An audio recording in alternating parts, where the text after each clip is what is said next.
Capítulo 62. Día del juicio final. 5 de mayo, año 1 del Nuevo Mundo, sobre el Frente de Defensa de la Ciudad de México, F-15E. Hay momentos en la historia mundial en los que parece que Dios se está burlando de la humanidad. Por ejemplo, ¿qué hubiera pasado si el hundimiento del Indianápolis por el I-58 hubiera sido en el viaje de ida, no en el de vuelta?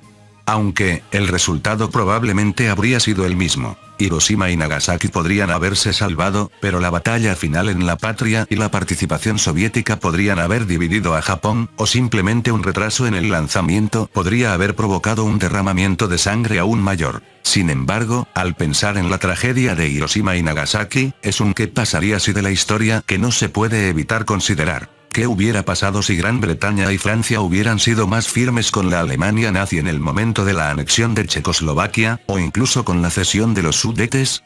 ¿Qué hubiera pasado si Hitler hubiera muerto por gas mostaza en 1918?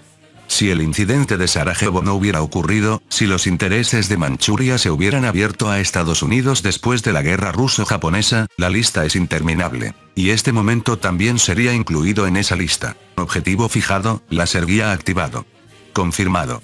Lanzamiento. El GRU-28 montado bajo el fuselaje del F-15 se separó y comenzó a caer exactamente al mismo tiempo que algo salía disparado del camión gigante del hidroavión super grande. El GRU-28, que solo cae por sí misma, utiliza toda la velocidad y altitud que tiene en el momento del lanzamiento como energía.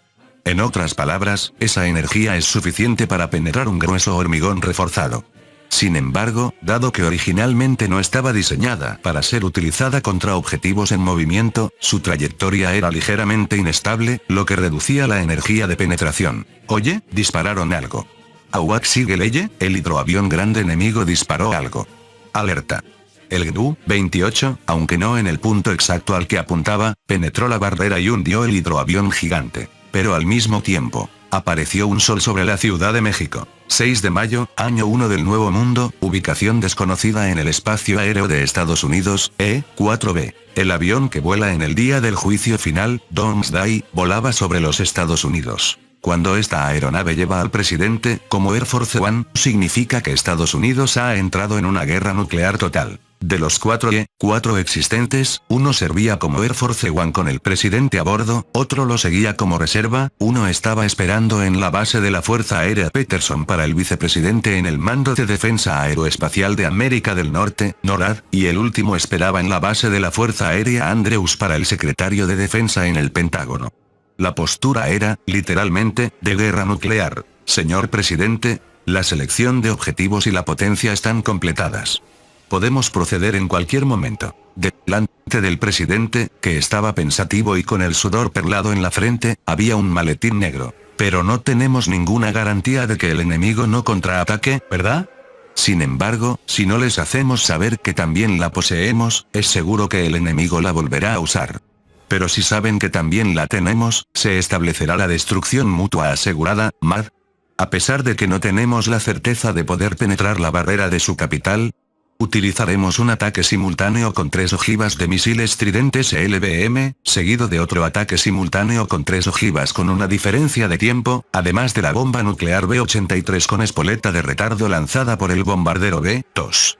Si eso no funciona, usaremos el prototipo de ojiva nuclear de penetración subterránea, que es una GRU-57 mod con la ojiva explosiva reemplazada por una nuclear. El presidente volvió a sumirse en profundas reflexiones. Normalmente, un misil balístico de múltiples ojivas se utiliza para evadir la intercepción enemiga y atacar múltiples objetivos con un solo misil. Es decir, si se lanzan 20 misiles contra 20 objetivos, y son de ojiva única, si 10 son interceptados, 10 objetivos no serán destruidos. Sin embargo, si se ataca con 20 misiles de ojivas múltiples, suponiendo 3 ojivas por misil, aunque 10 sean interceptados antes de la separación de las ojivas, quedan 10 misiles con 30 ojivas. Incluso teniendo en cuenta la intercepción posterior, el número sería más que suficiente. Sin embargo, esta vez, el plan era lanzar todas esas ojivas contra un solo objetivo. Simultáneamente, realizaremos ataques con misiles balísticos Minuteman III contra otras ciudades importantes enemigas. Parece un desfile de pruebas nucleares que normalmente no podríamos hacer. El jefe del Estado Mayor Conjunto aceptó la mirada del presidente sin inmutarse. En realidad, nadie había experimentado el lanzamiento de un misil balístico de largo alcance con una ojiva nuclear para ver si explotaría con precisión donde se apuntaba. Por supuesto, Estados Unidos realiza pruebas de lanzamiento de misiles balísticos casi todos los años, y se han realizado pruebas de explosiones nucleares en el pasado, y se recopilan datos mediante pruebas nucleares subcríticas y simuladores. Sin embargo, nadie ha llevado a cabo un experimento nuclear que implique lanzar un misil balístico de largo alcance con una ojiva nuclear y hacerla detonar. La razón principal es, por supuesto, que no se puede asegurar el lugar. ¿Qué pasa si no vuela según lo planeado y se cae en el camino?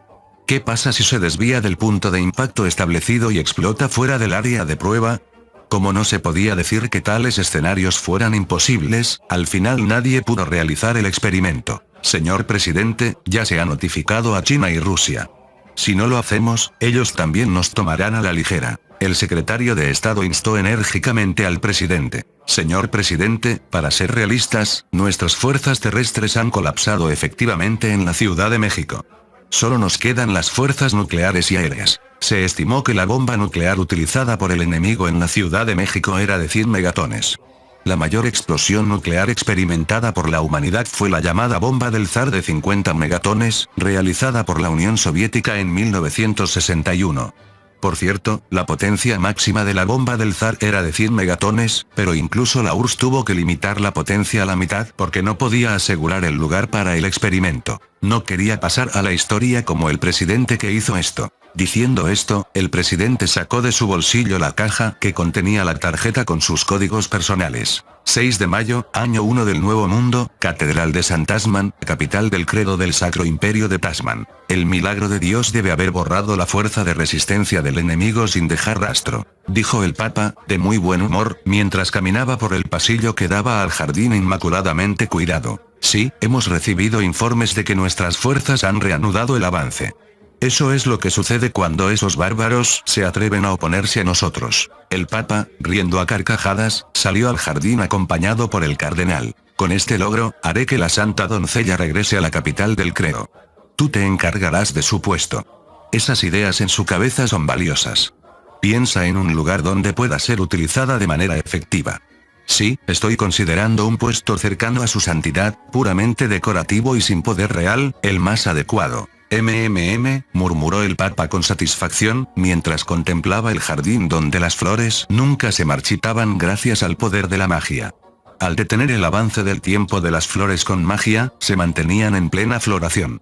Sin embargo, aplicar magia regularmente era necesario, y la gente que podía usar ese tipo de magia era valiosa. Sin duda, sería mejor para la sociedad dedicar a esa persona a otras cosas en lugar de tenerla confinada a la jardinería del Papa, pero en ese país, decirlo era inútil. El Papa, que caminaba satisfecho por el jardín mantenido solo para él, fue repentinamente envuelto por un destello cegador y cayó al suelo, sorprendido. ¿Qué está pasando? Imposible. Aunque la barrera evitó el impacto directo, 3 grandes explosiones rodearon la capital del credo, al parecer impactando en las afueras de la ciudad. Aquello no es el milagro de Dios. El Papa le preguntó al cardenal con voz completamente alterada, pero el cardenal tampoco entendía lo que había sucedido. Sin embargo, una cosa era cierta. La barrera parecía haber cesado su función, y una ráfaga de aire caliente soplaba por toda la capital del credo. ¿Qué significa esto? ¿Acaso el guardián del milagro nos ha traicionado? Más bien, el enemigo también podría haber poseído un milagro. Ya se sabía, por los repetidos ataques a la ciudad, que los aviones enemigos parecían ser capaces de deslizarse a través de su línea de defensa y atacar. Por lo tanto, el cardenal planteó la hipótesis de que esto también podría ser un ataque enemigo. No digas tonterías. Eso es algo que Dios solo le otorgó a San Tasman. Justo cuando estaban a punto de enzarzarse en una discusión, no llegaron a ninguna conclusión. El ataque de la segunda oleada impactó, y 3 ojivas nucleares de 475 kilotones desataron su poder destructivo sin reservas, convirtiendo la capital del credo en tierra quemada. Fin del capítulo 62. El link a la historia del autor estará en la descripción.